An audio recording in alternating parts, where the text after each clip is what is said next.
In 1991,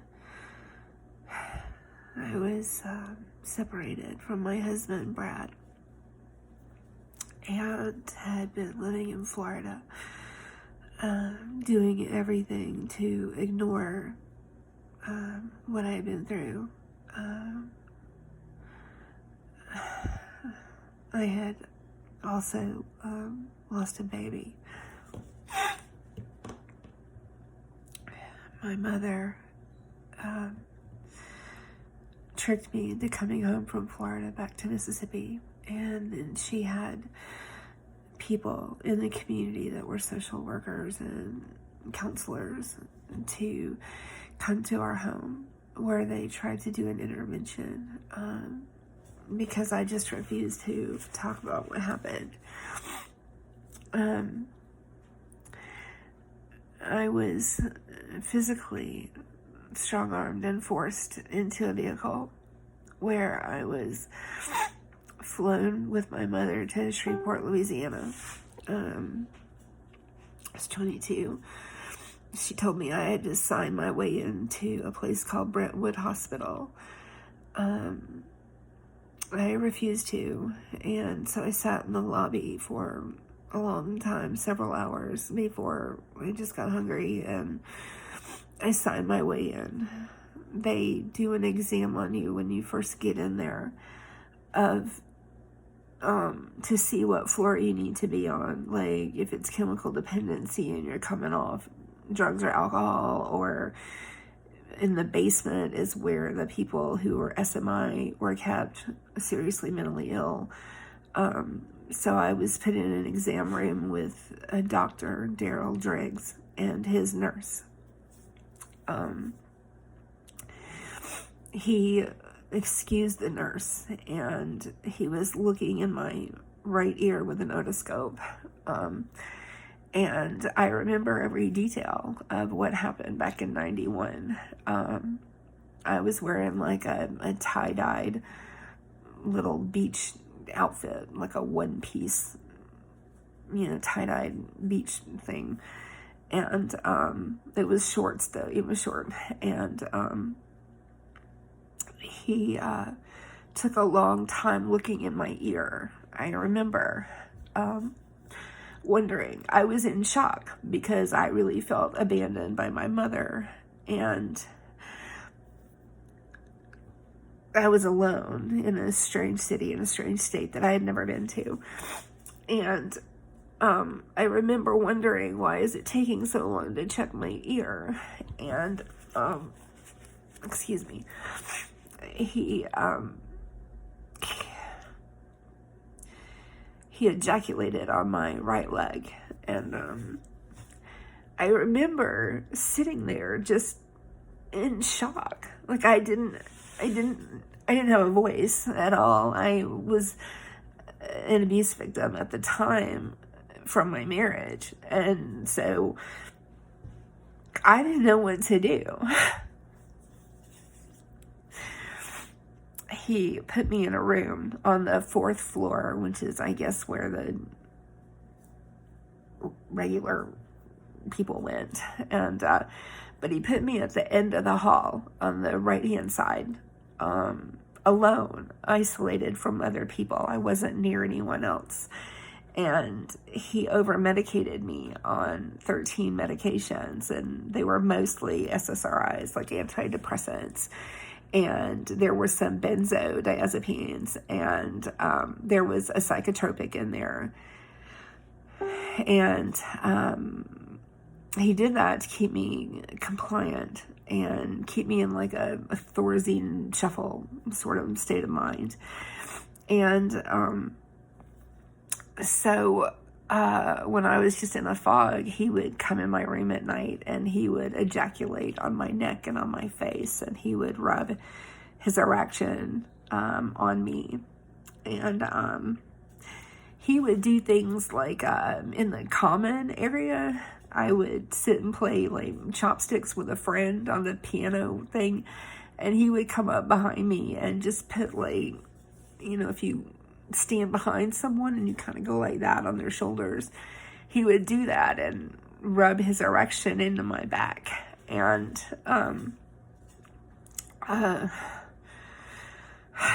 I was released from the hospital on the day I got married, and my mom, who I didn't trust because of what happened, she had gotten an apartment for me, and I overdosed that weekend. They released me on May 6th, which is the day that I got married 30 years ago. And I called my husband, and we were not divorced at the time, and a girl answered, and everything from, I hope you get AIDS, I hope you drop dead, I hope you get run over by a truck, like every awful thing that you could say to me was said. And I didn't overdose with the intent to die. That's something I really feel important to bring up. Like, I've never really wanted to die. I just need the pain to stop. So I took like a handful of these 13 medications that were sent home with me, and I called my friend Nathan, and they brought me back in. He was still in the hospital, and he contacted the nurses. Thank God. Thank you, Nathan. And they brought me in, and Dr. Daryl Driggs was on duty again. And he locked me in a room in the basement with people that were classified seriously mentally ill, and made me stay down there for the weekend.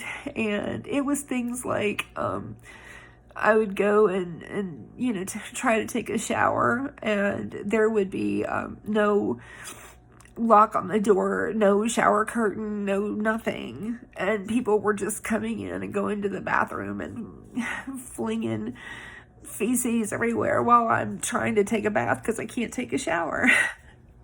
And that was his insistence. That was, I mean, frankly, I would have gone 3 days without a shower, but he was insistent. And then the last day, he came and he said,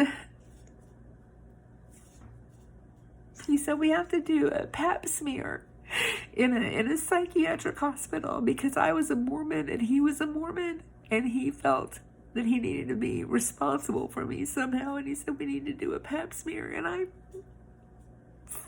flipped out. And thank God the nurse on duty down there was like, we're not doing a pap smear. And I could see him over her face. She was next to me, and I was screaming bloody murder, and I could see him just like smiling at me, like. And so they got me back up to the 4th floor and got me with another doctor. And that's when I found out that he had also hurt my 2 friends, Nathan and Lewis. And so we went to Linda Turner, the director, and told her what had happened. And she said, he is an upstanding member of this community, and no one is going to believe you 3 because you're in a psychiatric hospital and you need to let this go. And so we didn't go to the police. I went to my mom. My mom said, you need to talk to the director, talk to Linda. And Daryl Driggs is still in practice.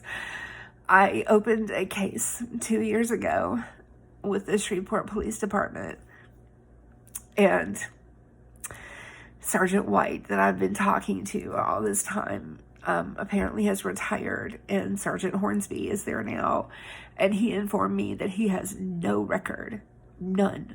Sergeant White never took a report. There's never been an investigation. There's been nothing for 2 years. So I made a report with the medical board in Louisiana, and that complaint was thoroughly investigated, and it went before a board today. I didn't know it went before the board until I called them, but it went before the board, and they're supposed to mail me like a response to my complaint, but they told me that they had thoroughly investigated this guy. but the chances of him losing his license are 0. They said it's almost impossible to lose your license.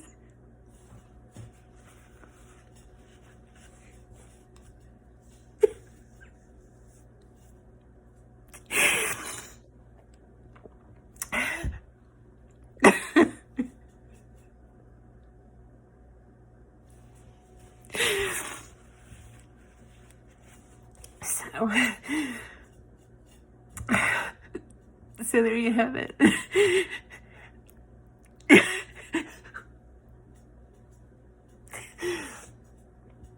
He's still practicing medicine. And I can't seem to let it go. I can't seem to let go of the fact that a doctor ejaculated on my body and used me sexually for weeks.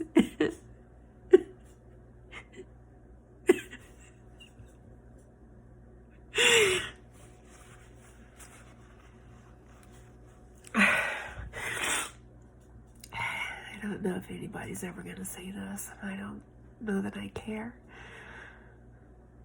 If you do ever come across it, and you find that I've taken every pill in my possession, or I've slit my wrist, please don't ask me why. Because I have 40 years of this. This is why.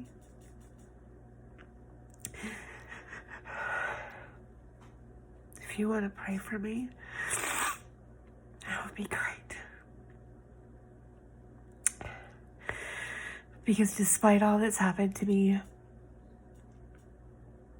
despite Daryl Triggs in Louisiana, my heart still loves God. I don't blame God for what happened.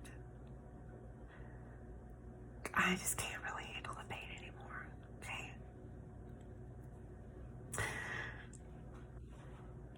And I miss Nibbles. Stupid as that is. I have 4 dogs, 2 cats, a lizard. But I don't have my baby.